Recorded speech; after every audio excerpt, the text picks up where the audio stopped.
The New South Wales Government is urging residents to follow new limits on social gatherings or they will face hefty consequences. From midnight tonight, people caught flouting the rules will face on-the-spot fines of $1,000. Those who repeatedly breach the new two-person gathering rule could face 6 months behind bars. The new restrictions follow as the state's death toll rises, actual toll rises to $1,900 for more. The New South Wales Deputy Leader John Barilaro joins me now. John, great to have you on Sky News across Australia. Okay, take us through these new sort of protocols that the government has put in place. Well, I think the announcement overnight by the Prime Minister and endorsed by the New South Wales Government, and that is just again to limit people from social gatherings. We saw on the weekend similar scenes to what we had seen down at Bondi Beach in Centennial Park, where from previous restrictions, you know, there was boot camps with more than 10 people. There were people lining up in coffee shops for their morning coffee, but they weren't following the 1.5 metre rule. So it was clear that we needed to send a stronger message because the infection rate within the community is something that we are concerned about, and that is why the measures overnight, that unless it's for work or for school, you should stay at home.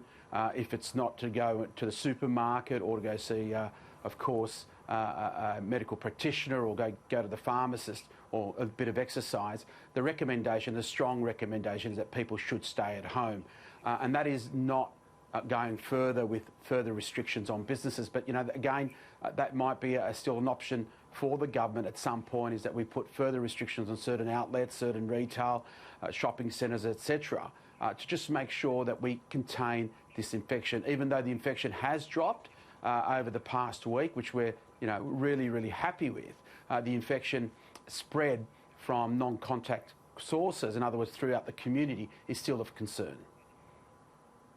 John, you must be buoyed by those figures. I know we've got a long way to go, and I know this insidious, as Keith Pitt described it, as medieval virus is unpredictable, and it can strike, you know, it can really spike. But 212 on Friday, 174 Saturday, 122 yesterday.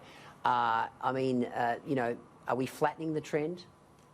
Yeah, look, I think definitely. I think when you look at the restrictions in place, the actions of the government, both federal and state, and we've been working in unison, I think we've done exactly what we said we would do, and that is to flatten the curve, and that is what we'll continue to do. But like all these sort of viruses, it can take just one further outbreak in a dense area, and before you know it, you lose control again. So yes, we're only at the start of the curve, we're not at the end, but you know, these are good signs. But as a government, we're still responsible to make sure that, you know, that we end this virus, and that is still a long way off. But you know, in the meantime, we've got to support businesses, we've got to support communities.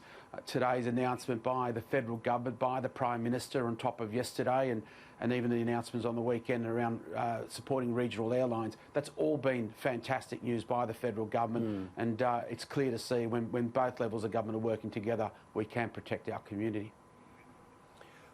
John, you know this show goes into regional Australia, it goes into the bush. How are the regions coping when you consider they've had such a tough time in recent months? You know, bushfires, drought, you know, falling commodity prices, and now we've got this. And the other thing that sort of goes with this particular coronavirus implications, you know, they're closing local businesses, pubs, clubs and whatever in regions, and there are some people in the regions who would be thinking, well, hang on, you know, we haven't had a recorded case in our town, and yet here we are taking the pain just like they are in the city.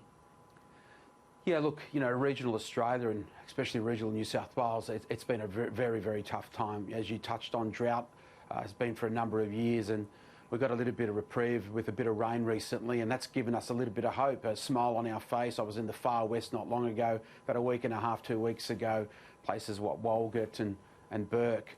To see it green is actually, it just lifts the soul, and that's exactly what it's done. But, you know, the drought has been real, and the drought has impacted, and the drought will be around for a while, even in recovery stage. Then came the bushfires, and the devastating bushfires that ripped through New South Wales, north to south, into the central west, and, you know, there was nowhere that was spared. But, this is what we do in the bush, and now we've got the coronavirus. We're resilient, we'll work with it. But the message from the regions is clear, is that, yes, there aren't the number is still quite low in relation to those cases that have been identified.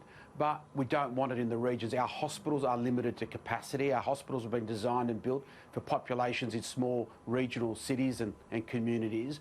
So we always are concerned. And what has been a surprise to me, even though we've done it tough and even though businesses have continued to do it tough, the well-being and health of our regional families seems to be the focus that our communities are really focused on. And that's why they're saying to me clearly, can you get the message out? Normally I'm on a show like yours, encouraging people to visit the bush, buy regional, visit regional, holiday in the regions. But this time round, they're actually saying, can you please stay away? We don't want people visiting the regions from the city. We want to control this. And so at the moment, we're being resilient as ever in the regions. We want to control this. We don't want to see families lose lives or people get infected. So at the moment, we're resilient. We'll get through this. We've got through everything else. And, 2020 or the end of 2020 can't come fast enough. John, you mentioned regional airlines. I mean, one of the biggest complaints we get here at this show is the price gouging that goes on with aviation fares and routes and so forth. Your federal counterpart, Michael McCormack, spoke yesterday of some significant funding initiatives to try and help regional airlines. That must be really important for people in the regions. Yeah, for us, connectivity. Connectivity today is the key word for the regions. If you want to work, live and play in the regions, you've got to stay connected. That could be through telecommunications or, most importantly, through transport. And when we say transport, it's got to be, of course, airlines. And, here in New South Wales, we've spent in the last few years in excess of $100 million upgrading regional airports to make sure we continue to attract those airlines to those regional routes that are so important, not just from a tourism perspective, but for work, for play, for connecting family. It's so important. And, Rex is doing it tough. But, Rex has been one of those airlines that have picked up some of the tough routes for a long time. And that's why it's important. The federal government stepped in and supported a Rex Airlines. But Virgin and Qantas, all important in relation to those routes that are so important in regional rural Australia, including New South Wales. And we need all three airlines to be part of that mix. I'd argue sometimes, yes, there are excessive fares in some areas in the regions, but at the same time, some of those routes are very tough routes to make a buck out of. And so you've got to understand the business model of those airlines. And, again, the red tape that's required to run an airline is significant and it comes at a cost. So for me, I hope by the end of this crisis, we end up with all three airlines plus all the smaller airlines that can survive this, because we need every single player in regional rural Australia to remain, so that we can have competition and, most importantly, continue to service those routes that are so important to the lifeblood of those communities. Now, obviously, your government has been concentrating specifically on coronavirus, as it should, in the last month or so. But, of course, the bushfire cleanup continues. What's the latest there?